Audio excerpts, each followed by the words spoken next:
வந்து டஃப் வந்துச்சு, இப்போ டஃப் இல்லை. டஃப் இல்லாதனால நீங்கள் எடுத்துக்கலாம். அதே மாதிரி இன்னொரு என்ன கம்ப்ளைண்ட்னா, மழை பெய்யும் போது தண்ணி பட்டுச்சுன்னா ரொம்ப ஸ்லோவாயிரும்.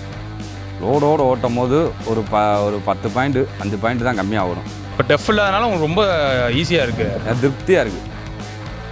அது 2-3 இதில் சிக்னலில் போய் நிற்பேன், 2 வீலர்காரன் இடையில வந்துடுவான். ஸோ லாஸ்ட் வீடியோ பார்த்தோம்னா டாடா ஏஸோட கோல்டு ப்ளஸ் அந்த டெஃப் இல்லாத வண்டி இருக்குல்ல, அதோட ரிவ்யூ வந்து பார்த்துருந்தோம். ஸோ அதிலே வந்து நான் கொட்டேஷன் ஆட் பண்ணியிருப்பேன், வண்டியில் என்னென்னலாம் ப்ளஸ் இருக்குது, என்னென்ன மைனஸ் இருக்குன்றதை ஆட் பண்ணியிருக்கேன், யாருக்கான வண்டின்றதை முக்கியமாக நான் ஆட் பண்ணியிருப்பேன். ஸோ அந்த யாருக்கான வண்டின்றது இருக்குல்ல, அதோட கஸ்டமர் ரிவ்யூ வந்து இப்போ நீங்கள் பார்க்க போகிறீங்க. ஸோ இந்த வண்டி வந்து எடுத்துருக்கவங்க வந்து ப்ளேவுட்டு, அதுக்கப்புறம் கண்ணாடி இதெல்லாம் ஏற்றிட்டு போய் சிட்டி ஆஸ் வெல் அஸ் வந்து நம்மளுக்கு ஹைவேல ட்ராவல் பண்ணுறவங்க. அப்போ இந்த வண்டி வந்து இவங்க சராசரியாக வந்து ஒரு 200 300 கிலோமீட்டர் வந்து ஓட்டியிருப்பாங்க. ஸோ அப்போ இந்த வண்டி உங்களுக்கு எப்படி சூட்டபுளாக இருக்குது, எவ்வளோ மைலேஜ் கிடைக்குது, எவ்வளோ ப்ராஃபிட் இருக்குன்றதை இந்த வீடியோவில் நீங்கள் பார்க்க போகிறீங்க. ஸோ அதுக்கு முன்னாடி சேனலை வந்து நீங்கள் ஃபாலோ பண்ணிக்கோங்க. எல்லாருக்கும் வணக்கம், நான் உங்கள் செல்வா. மெகா மிஷன் சேனலுக்கு உங்களை அன்புடன் வரவேற்கிறேன். அண்ணா உங்கள் பேர், என்ன வண்டி எடுத்துருக்கீங்க, என்ன லோடு அடிக்கிறீங்க? என் பேர் சிவபாலன். அந்த ப்ளைவுடு கண்ணாடி இந்த இதெல்லாம் ஏற்றுறதுக்கு இந்த டாடா ஏசி எடுத்திருக்கேன். இந்த டாடா ஏசியில் வந்து ஏன் எடுத்திருக்கேன்னா, தோஸ்து எல்லாம் சக்ஸஸ் பண்ணாங்க. எனக்கு டாடா ஏசி தான் பெஸ்ட்டாக இருந்துச்சு. இது மைலேஜ் அதிகமாக தரும், டீசல் கம்மியாக இதாகும். எனக்கு டாடா ஏசி ரொம்ப பெஸ்ட்டாக இருந்துச்சு. சரி. ஏன்னா இது எடுக்கிறதுக்கு முன்னாடி என்னென்ன வண்டிலாம் பார்த்தீங்க, ஏன் இந்த டாடா ஏசி சூஸ் பண்ணீங்க முத? ஏன்னா நான் ஒரு ஆள்கிட்ட வேலை பார்க்கும்போது இதான் ஓட்டிக்கிட்டு இருந்தேன். அதையும் தோஸ்தையும் பார்த்தேன். அது பெரிய வண்டி, கொஞ்சம் ஒரு சந்துக்குள்ளே போகிறதுக்கு இதாக இருக்கும். இதுனா சுலபமாக போயிட்டு இறக்குறதுக்கு கொஞ்சம் ஃப்ரீடமாக இருக்கும். அதுதான் இந்த. ஓகே, அது போக தோஸ்து தவிர வேறு எதுவும் வண்டி பார்த்தீங்களா? இல்லை சார், தோஸ்து தான். தோஸ்து இப்போ அது எதுவும் பார்க்கல. தோஸ்து டாடா ஏசி அவ்வளோ. இது 2 தான் கம்பாரிசனு. 2 தான் நமக்கு. இதுதான் ஆரம்பத்துலேருந்து இதான் ஓட்டிக்கிட்டு இருக்கேன். ஒரு 3-4 பேர்கிட்ட ஓட்டினேன். 6 வருஷமாக 7 வருஷமாக இதுதான் ஓட்டிக்கிட்டு. சரி. ஆனால் இப்போ வண்டி என்ன லோடு அடிக்கிறீங்க? ப்ளைவுடு கண்ணாடி 2மே. இங்கே குடோன் வந்து வளையங்குளத்தில் இருக்குது. எங்கள் எடுத்துகிட்டு போய் டெலிவரி பண்ணி சிட்டிக்குள்ளே போய் கொடுத்துட்டு வருவோம். டெலிவரி போகிறோம், ஒரு 3 லோக்கல் 4 லோக்கல் ஏற்றிட்டு போவோம். கண்ணாடி அதே மாதிரி. கண்ணாடி தான் அந்த சைடில் பாடியில் பூரா ஓட்ட போட்டிருக்குது எல்லாமே. இப்போ சிட்டி மட்டும்தான் ஓட்டுறீங்களா, இல்லை அவுட்ரு போகுமா? அவுட்ரு சிட்டி எல்லாமே. அதாவது ஒரு 200 கிலோமீட்டர், 150 கிலோமீட்டர், 130 கிலோமீட்டர் ஒரு நாளைக்கு கவர் பண்ணிடுவீங்க? ஒரு நாளைக்கு ஒரு வாரத்தில் வந்து 2 வெளியூர் 3 வெளியூர், மித்த பூரா லோக்கலு. அப்படியே மாறி மாறி சவாரி கிடச்சிக்கிட்டே இருக்கும், ஓட்டிக்கிட்டே இருப்போம், அவ்வளோ. ஆனால் வண்டி அப்படியே சுற்றி காமிச்சிடுறீங்களா, என்னென்ன நீங்கள் மாடிஃபை பண்ணியிருக்கீங்கன்றத? இந்த பாடி கட்டியிருக்கேன் சார். 7 அடி 8 அடி கட்டியிருக்கேன். பாடி வந்து கட்டி கொடுத்துருக்காங்க. கீழே வந்து பட்டா அடிச்சிருக்கேன். பட்டா அடித்தா தூக்கி நிற்கும். பட்டா அடிக்கிறதுக்கு முன்னாடி வந்து 900 கிலோ வரை ஏற்றிக்கலாம். இப்போ பட்டா அடிச்சிருக்கனால ஒரு 1.5 டன் வரை ஏற்றி. 1.5 டன் வரைக்கும் ஏற்றுறீங்க. ஆனால் 1.5 டன் ஏற்றி மைலேஜ் கிடைக்குதா உங்களுக்கு? அது கிடைக்கும். எவ்வளோ கிடைக்குது ஆவரேஜா? ஆவரேஜானா ஒரு 18 கிடைக்கும். அதாவது ரொம்ப ரொம்ப ஒரு அவுட் ரோடு லாங் 200 கிலோமீட்டர் விடாமல் போனோம்னா 19-20 கிடைக்கும். லோடோட சொல்கிறது, லோடு இல்லாமல் நானே லோடு இல்லாமல் ஒரு 21-22 கிடைக்குது. அந்த மாதிரி கிடைக்கும். நீங்கள் இந்த வண்டியை சேஸ் வாங்கி கட்டினீங்களா, இல்லாட்டினா எதுவும் தொட்டி வாங்கி அதுக்கப்புறம் கட்டினீங்களா? இல்லை, சேஸ் தொட்டியோடு வந்துச்சு கம்பெனியில். இந்த தொட்டி எடுத்துகிட்டு இந்த பாடியை கட்ட சொல்லியிருக்கேன். ஏன்னா நம்ம அந்த ப்ளைவுட் கண்ணாடி ஏற்றுற மாதிரி தான் பாடி கட்ட முடியும். அவங்க அந்த இரும்பில் கொடுப்பாங்க, அதில் ஓட்டை போட்டு நமக்கு அது இதாகாது. நமக்கு வண்டி என்ன பொருள் ஏற்றுறோமோ அதுக்கேற்ற மாதிரி நம்ம பாடியை கட்டிக்கிட்டால் நமக்கு கொஞ்சம் லோடு அடிக்க ஃப்ரீயாக இருக்கும். அதுக்கு தான் அந்த கொக்கி இந்த இதெல்லாம் போட்டிருக்குது. அந்த கொக்கி நிறையா போட்டிருக்கு. கண்ணாடி கட்டும் போது கண்ணாடி எதுவும் இதாகிடக்கூடாதுல, அதுக்கு தான் அந்த கொக்கிலாம் நிறைய. இதுக்கு தான் அந்த ஓட்டை சொன்னீங்களோ நீங்கள்? இதுக்கு தான் அந்த ஓட்டை போட்டிருக்குது. ஏன்னா ஒரு 7 அடின்ற கண்ணாடிறப்ப கீழே கட்ட முடியாது. அகலம் இந்த நீளம் வந்து கம்மியாயிருச்சுன்னா, அகலம் 7 அடினா நீளம் 2 அடினா எப்படி கட்டுவீங்க? கட்ட முடியாது. அதனால் இந்த கயிறை கொடுத்து அங்கிட்டு கொடுத்து ஈஸியாக கட்டிடலாம். நம்ம இப்போ சார் எந்த பிரச்சனை இல்லாமல் போயிட்டே இருக்கலாம். நான் இதில் லோடு வச்சதை தாண்டி மேலே அந்த கேரியர் மாதிரி கட்டியிருக்கீங்களா? அதில் கேரியர் வந்து அதில் வந்து பெட்டி பசை ஏதாவது கொடுப்பாங்க. அதோட மைக்கா ரோல் 4 அடி வரும். 4 அடியில் ஒரு 2 மைக்கா ரோல் மேலே வச்சுருக்கோம். அதுவும் வச்சு கொண்டு போய்க்குவீங்க? அது வச்சு கட்டிடலாம். கட்டினா சார் நின்றும். வெயிட்டாக இருந்தால் விழுகாதுல்ல. வெட்டிட்டு வெயிட்டான பொருள் ஆடு வருதாமா அதெல்லாம் மேலே வச்சுக்குவோம் பத்திரமா. அது நைட்டு வீட்டில் இருந்து போகிறோமோ எடுத்து உள்ளே வச்சுருவோம். இடத்துல இருந்தால் எடுத்து மேலே வச்சுருவோம். ஆனால் இந்த வண்டி லோடு வச்சு ஓட்டுறதுக்கு எப்படி இருக்குது, லோடு இல்லாமல் ஓட்டுறதுக்கு எப்படி இருக்குது? ரெண்டுக்கு ஒரு பெரிய வித்தியாசம் இல்லை. லோடோடு ஓட்டும் போது ஒரு 10 பாயிண்ட் 5 பாயிண்ட் தான் கம்மியாக ஓடும். லோடு ஏற்றிட்டு போனோன்னா கொஞ்சம் நல்லா போகும். ரோட்டில் ஹைவேல நல்லா ஃப்ரீயாக நம்ம விசாரிட்டு போயிட்டே இருக்கலாம். எந்த உடம்பு வலி அதெல்லாம் எதுவுமே வராது. ஃப்ரீயாக நம்ம எவ்வளோ தூரம்னாலும் போயிட்டே இருக்கலாம். அது ஒன்றும் பிரச்சனை இல்லை. பழைய வண்டி டாடா ஏஸ் தான் ஓட்டுறீங்க? ஆமாம், பழைய வண்டி டாடா ஏஸ். அதுக்கு இதுக்கு என்ன டிஃப்ரென்ஸ் தெரியுது? இதுக்குன்னா இதில் கொஞ்சம் சவுண்டு வராது, அதில் உடம்பு வலிக்கும். இதுனா இப்போ போட்டிருக்கிறது இவங்க புதுசாக போட்டிருக்காங்க, சீட் அட்ஜஸ்ட்மெண்ட்டு எல்லாம் கொடுத்துருக்காங்க. எல்லாம் இருக்கனால நமக்கு உடம்பு வலி எவ்வளோ தூரம் வேணாலும் ஓட்டிட்டு போயிட்டே இருக்கலாம். அதெல்லாம் அலுப்பே வராது. ஸ்டேரிங்கை பிடிச்சி கரெக்டாக உட்காந்து போயிட்டே இருக்கலாம். எந்த அலுப்பு இப்போ ஆவரேஜாக ஒரு நாளைக்கு எத்தனை கிலோமீட்டர் ஓட்டுவீங்க? எவ்வளோ நேரம் ஓட்டுவீங்க? ஆவரேஜானா ஒரு 3-4 லோக்கல் வரும் நமக்கு. இங்கேருந்து காலைல 10 மணிக்கு 11 மணிக்கு பில்லு வரும். அதுலேருந்து நம்ம வந்து நைட்டு ஒரு 10 மணி நேரம் ஓட்டிகிட்டே இருப்போம். ஒரு நாள் ஃபுல்லுமே ஓட்டுற மாதிரி தான் இருக்கும்? ஒரு நாள் ஃபுல்லும், அதாவது மாற்றி மாற்றி கிடச்சிக்கிட்டே இருக்கும். திடீர்னு இப்போ காலைல வந்து 2 லோக்கல் போனோன்னா 2 லோக்கல் வந்து காலைல 11 மணிக்கு ஆரம்பிச்சு அந்த 2 லோக்கலில் 2 மணிக்குள்ள முடிச்சுன்னா அடுத்து வேறு ஏதாவது ராம்நாடு, பரமக்குடி இந்த மாதிரி இங்கிட்டு திருச்சி ஏதாவது முடிக்கிற மாதிரி இருந்தால் முடிச்சுட்டு 2 மணிக்கு மேலே ஏற்ற ஆரம்பித்தா 3 மணி 4, 5, 6 மணி திருச்சி போயிட்டோம்னா இறக்கிட்டு திருப்பி அங்கேருந்து 7 மணிக்கு கிளம்புனாலும் நம்ம இங்கே ஒரு 2.5 மணி நேரம் 3 மணி நேரம் நம்ம கணக்கு பார்த்துட்டு 10 மணிக்குள்ளே வந்துடலாம். அதாவது அந்த 100 கிலோமீட்டர் 110 கிலோ டிஸ்டன்ஸ் சொல்கிறேன். 150 கிலோமீட்டர்னா நம்ம ஓட்டுற பொறுத்து இருக்குது. இன்னும் ஒரு 1/2 மணி நேரம் 1 மணி நேரம் விடாமல் போயிட்டே இருக்கும். நமக்கு நம்ம எங்கேயும் நிப்பாட்ட மாட்டோம். அலுப்பு தெரியாது. அலுப்பு தெரியாது. உடம்பு நம்ம வலிசாத நிப்பாட்டோம், அது நிப்பாட்ட மாட்டோம், போயிட்டே இருக்கும். அது ஒன்றும் தெரியாது. பழைய வண்டிக்கு இதுக்கு வித்தியாசம் இருக்குல்ல. ரொம்ப பழைய வண்டி சவுண்டு கேட்கும், கரகரன்னு இருக்கும். இது வந்து ஸ்மூத்தாக இருக்குல்ல, எந்த சவுண்டு கேட்காது. பின்னாடி அதே மாதிரி இன்ஜின் சவுண்டு கேட்காது, சுத்தமாக கேட்கல.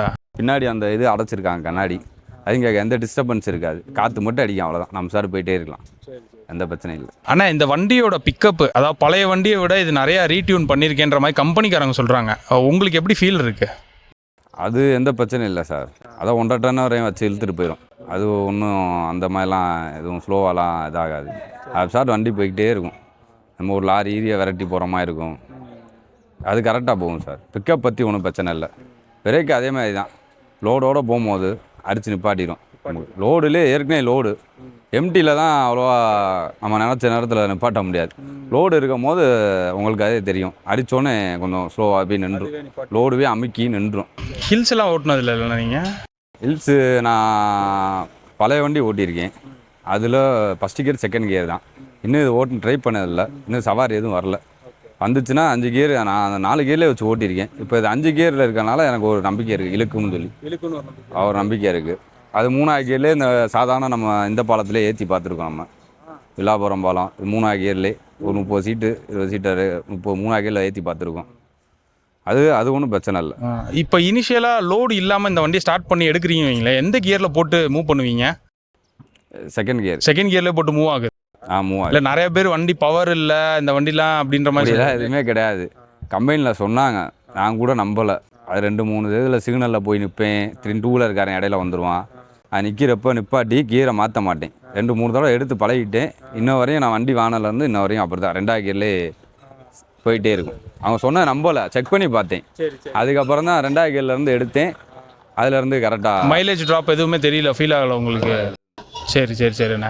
ஆனால் இந்த வண்டி முக்கியமாக விற்கிறதுக்கு காரணம் வந்து டெஃப் தான். ஏன்னா நிறையா வண்டியில் டெஃப் இருக்குது, நிறையா பிரச்சனை இருக்குது அப்படின்ற மாதிரி சொல்கிறாங்க. டெஃப் இல்லாதனால உங்களுக்கு என்ன நன்மை இருக்குது? வண்டி எடுக்க போகலான்னு போகிறப்ப இந்த மாதிரி விசாரித்தப்ப வண்டி இருக்குது, 5 கியரில் வண்டி வருது, அதுக்கு வந்து நீங்கள் டஃப்பு ஊற்ற தேவையில்ல. வந்து டஃப்பு வந்துச்சு, இப்போ டஃப்பு இல்லாதனால நீங்கள் எடுத்துக்கலாம் அப்படின்ட்டு. ஏன் இதை எடுத்தனா முக்கிய காரணம், டஃபாயில் இருக்கும் போது அந்த வண்டி வந்து சில ஒரு பிரச்சனைகள் வந்துச்சு. டஃபாயில் இருக்கும், அதை ஊற்றணும். அது நம்ம எங்கே அவசரமாக போகும்போது ஊற்றுறமா இருக்கும், வைக்கிறமா இருக்கும். இதுனா எந்த பிரச்சனையும் இல்லை, டீசல் மட்டும் போட்டால் போதும், நாம் ஸ்டார்ட் ஃப்ரீயாக போயிட்டே இருக்கலாம். அதே மாதிரி பல்கில் தான் கிடைக்கும் டஃப்பு, சிட்டிக்குள்ளே கிடைக்கும், கேனாக தான் வாங்கி விற்கணும். இதுக்கு ரேட்டு டிஃப்ரெண்ட் மாறும். அது ஒன்றும் இதில் இது டஃப் இல்லாதனால நமக்கு எந்த பிரச்சனையும் இல்லை. ஆனால் வண்டி எப்பயும் போல் இது நமக்கு காசு மிச்சம் நமக்கு. ஆனால் அது B6க்கும் இதுக்கும் ஒரே மாதிரி தான். டஃப்பு இல்லைனாலும் நான் ஓட்டின ஒரே மாதிரி தான் இருக்குது, எந்த பிரச்சனை இல்லை. டஃப்பு மட்டும் இல்லாத அவ்வளோதான் ஒரு இது, காசு மிச்சம் நமக்கு, அவ்வளோதான். இல்லைனா அதுக்கு 1000 ரூபா 500 ரூபா செலவு பண்ணிக்கிட்டே இருக்கணும். அதனால அது ஒரு லாபமாக இருக்குது. அதெல்லாம் அது ஒரு லாபமாக இருக்குது. இப்போ உங்கள் ஃப்ரெண்ட்ஸ்லாம் ஓட்டி சொல்லியிருப்பாங்கல்ல, இந்த பிரச்சனை இருக்குது, டஃப்பில் இது இருக்குது, இந்த மாதிரி ரீஜென்ரேஷன் ஆக மாட்டேங்குது வண்டி ஸ்லோ, அந்த மாதிரிலாம் கேள்விப்பட்டிருக்கீங்களா? இல்லை நீங்களே அனுபவிச்சிருக்கீங்களா அந்த மாதிரி? கேள்விப்பட்டிருக்கேன். மித்த வண்டிலாம் ஓட்டுறப்ப டஃப் வந்து 2 பாயிண்ட் 3 பாயிண்ட் வந்துடும், வண்டி ஆஃப் ஆயிரும், சுத்தமாக எடுக்காது. அதே மாதிரி இன்னொரு என்ன கம்ப்ளைண்ட்னா மழை பெய்யும் போது தண்ணி பட்டுச்சுன்னா ரொம்ப ஸ்லோவாயிரும். 15-30 தான் போகும். இப்போ நல்லா ஒரு 60 விரட்டி போயிருந்தோம். இப்போ ஹைவேலே போகிறோம்னா மழை தண்ணி வருது, லைட்டாக கூட ஏற்றிட்டோம்னா அதில் போய் அது பட்டுருச்சுன்னா 30 தான் வரும். நம்ம என்ன மிதிச்சாலும் 30 தான் போகும். டீசல் தான் வேஸ்ட்டாக போகுது. ஆமாம், டீசல்லாம் வேஸ்ட்டாக போகும். அது 30 ஆட்டோமேட்டிக்காக குறைஞ்சிரும். இந்த மாதிரி பிரச்சனைலாம் இருக்குது. சில பேர் அங்கே நடுக்காட்டுக்குள்ளே மாட்டிக்குவாங்க, டஃப்பு ஊற்ற முடியாமல் அங்கேருந்து ஃபோன் பண்ணுவாங்க. அங்கேருந்து ஒவ்வொரு பல்காக போகணும். இது வந்து பாரத்தில் விட்டு வச்சுருப்பாங்க, இந்தியனில் கிடையாது. பாரத்தில் அந்த இது வச்சுருப்பாங்க போடுறது, அது போய் அலையணும். இப்போ வந்து ஒரு ஆட்டோ சோறு கிராமத்துக்கு போகிறோம் கிடைக்கும்னா 5 லிட்டர் வச்சுருக்க மாட்டாங்க, 20 லிட்டர் வச்சுருப்பாங்க. இப்போ 20 லிட்டருன்ற 2000 ரூபா வந்துடும். இப்போ 20 லிட்டரை வாங்கி நம்ம 5 லிட்டராக ஊற்றிட்டு வண்டிக்குள்ளேயே வச்சுக்கிட்டு இருக்க முடியாது. அது ஒன்றுனால இவ்வளோ பிரச்சனைகள் இருக்குது. டஃப்புனால. இப்போ டஃப் இல்லாதனால உங்களுக்கு ரொம்ப ஈஸியாக இருக்குது. டஃப் இல்லாதனால ரொம்ப ஈஸியாக இருக்குது, திருப்தியாக இருக்குது. டஃப் இல்லாதனால ரொம்ப திருப்தியாக இருக்குது. ஓரளவுக்கு மைலேஜ் அப்புறம் அந்த டெஃப் ஆயில் இதெல்லாம் நீங்கள் கால்குலேட் பண்ணியிருக்கீங்களா? என் மாதம் இவ்வளோ லாபம் வருது அப்படின்ற மாதிரி எதுவும் பண்ணியிருக்கீங்களா? அதான் சார், நான் வந்து டஃப்பு இருக்கிறதுக்கும் இல்லாததுக்கு வித்தியாசம் என்னன்னா, ரெண்டுமே ஒரே மாதிரி தான் மைலேஜ் தரும். டஃப்புன்ற வந்து நம்ம செலவு தான், அவ்வளோதான். செலவு தான் அதிகம். ரெண்டும் ஒரே மாதிரி தான். இல்லை, நான் என்ன கேட்குறேன்னா அமௌண்ட் வைஸில் இப்போ எக்ஸாம்பிளுக்கு பழைய வண்டி நீங்கள் ஓட்டியிருப்பீங்க, ஒரு 18 மைலேஜ் கிடச்சிருக்கும். இப்போ இந்த வண்டி வந்து உங்களுக்கு ஒரு 20 கிடைக்குது, 22 கிடைக்குதுன்றீங்களா? அந்த மாதிரி கால்குலேஷன் எதுவும் நீங்கள் யோசிச்சிருக்கீங்களா, பார்த்துருக்கீங்களான்ற? இல்லை, அந்த மாதிரி பார்த்துருக்கேன். அதில் சில நேரம் கம்மியாக தான் தரும். இதில் வந்து 20, 22, 21 வரையும் கரெக்டாக கொடுக்கும். அதான் ரொம்ப ஒரு ரொம்ப நாங்கள் 500-400 கிலோமீட்டர் போனோம்னா டேங்கை ஃபுல் பண்ணோம்னா போதும், சல்லுன்னு போயிட்டே இருக்கும். இப்போ எக்ஸாம்பிளுக்கு இப்போது திருச்சி போகிறோம், திருச்சி ஒரு 140 கிலோமீட்டரா, ஒரு 1500 போட்டேன்னு வச்சுக்கோங்க. 1500 15 லிட்டர் வருமா? 15 லிட்டர் 14 லிட்டர்னு வச்சுக்கோங்க. 14 லிட்டர் போகிறப்ப திருப்பி வந்து ஒரு லோக்கல் ஓட்டிக்குவேன் நான் 1500 போட்டு. இப்போ நீங்கள் இது வந்து போயிட்டு வந்திருக்கீங்க எப்படி? இப்போ போயிட்டு வந்தேன்னா, போயிட்டு திருச்சி போயிட்டு நான் மதுரை சிட்டிக்குள்ளேயே வந்துட்டேன். அங்கேருந்து ஒரு லோக்கல் போய்க்கிறேன். அதுக்கப்புறம் அமந்தம்மன் தெரியும். அமந்தம்மன் தெரியலேருந்தே நம்ம ஒரு 50 கிலோமீட்டர் வரை ஓட்டிக்கலாம். ஓ, அவ்வளோ தூரம் ஓட்டிக்கலாமா? ஆனால் இங்கே நிறைய பேர் வந்துட்டு அமந்தம்மன் தெரிஞ்சோடனே ஐயோ இப்போ டீசல் இல்லை உடனே போடணும் அப்படின்னு நினைக்கிறாங்க. அது சில வண்டியில் நான் ஓட்டினா அமந்தம்மன் தெரிஞ்சு ஒரு 30 கிலோமீட்டர் 40 கிலோமீட்டர் அழைச்சிருக்கேன். அதுக்கு மேலே போக மாட்டேன், ஏன்னா நின்றுச்சுன்னா ஒன்றும் பண்ண முடியாதுல்ல. அதே மாதிரி டீசலே லோ ஆயிரும். இப்போ டீசல் நான் 2-3 தடவை டீசலே இல்லாமல் இது ஏர்லாக் ஆயிரும். ஏர்லாக்கு இதில் ஆனதே கிடையாது. வந்தோடனே டீசலை ஊற்றினோன்னு எடுத்துரும். இல்லைனா மற்றதில் பம்ப் பண்ண வேண்டியது இருக்கும். மற்றதெல்லாம் பம்ப் பண்ண வேண்டியிருக்கும். மற்றவங்களாம் பம்ப் பண்ணணும், தள்ளணும், மெக்கானிக்கை கூப்பிடணும். அப்போல்லாம் அதில் எதுவுமே இல்லை. டீசல் இல்லாமல் சுத்தமாக ஆஃப் ஆயிடுச்சுன்னா 5 லிட்ரு 10 லிட்ரு போட்டாலே வண்டி ஸ்டார்ட் ஆயிரும். வண்டி ஸ்டார்ட் ஆயிரும். அடுத்து நம்ம பல்கில் போய் ஃபுல்லாக போட்டுக்க வேண்டியதான். உடனே ஸ்டார்ட் ஆயிரும். ஊற்றுன ஒரு 2 செகண்ட்லேயே ஸ்டார்ட் ஆயிரும். ஊற்ற இப்போ நீங்கள் எடுத்திருக்கீங்கல்ல, இது சேல்ஸு சர்வீஸு சப்போர்ட்லாம் எப்படி இருந்துச்சு, அதை பற்றி சொல்லுங்கள். சேல்ஸு அதான் சப்போர்ட்டாக இருந்துச்சு. ராஜ்குமார்னு ஒருத்தர் ஏபிடியில், அவர் நல்லா நமக்கு சப்போர்ட் பண்ணார். அவர் நம்பிக்கையில் தான் நம்ம எடுத்துருக்கோம். அவர் எதுனா மற்ற மாதிரி எதுவும் சொல்ல மாட்டாங்க. இதை எடுங்கண்ணே, வைங்கண்ணே, இதை ஓட்டுங்கண்ணே, நான் 4 கியர் தான் வேணும்ண்ணே, 4 கியர் நிப்பாட்டிட்டாங்கண்ணே, இது தப்பு இல்லாமல் இருக்குண்ணே, இது நல்லா போய்கிட்டு இருக்குண்ணே, இதை எடுத்து பாருங்கண்ணே, ஓட்டுங்கண்ணே அப்படின்னாப்புல நம்பிக்கை கொடுத்தது ஒரு நம்பிக்கை கொடுத்துருக்காரு. அதான் எடுத்து ஓட்டிகிட்டு இருக்கேன். இன்ன வரை எந்த பிரச்சனை இல்லாமல் எதுனாலும் டவுட்டுனாலும் அவருக்கு நான் அடித்து தான் கேட்பேன். அவர் தான் இது பண்ணிக்கிட்டு இருக்காரு. இன்ன வரை என்ன டவுட்னாலும். அப்போ இதை வந்து இன்னொரு ஆளுக்கு சஜஸ்ட் பண்ணுவீங்க கண்டிப்பாக? பண்ணுவோண்ணே. அதனால நம்ம இன்னொரு பையன்லாம் வேலை பார்க்குறாங்க, நானே அதை எடுக்கலாமா இதை எடுக்கலாமா அப்படின்னு எடுக்கிறேன், அவ்வளோதான். இதெல்லாம் சொன்னாங்க வேறு வண்டி எடுங்க அப்படின்னு. நமக்கு வேறு வண்டி மேலே இன்ட்ரெஸ்ட் இல்லை. நமக்கு எப்பவுமே டாட்டா தான். சரி, ஓகேண்ணா, தேங்க்ஸ்ண்ணா.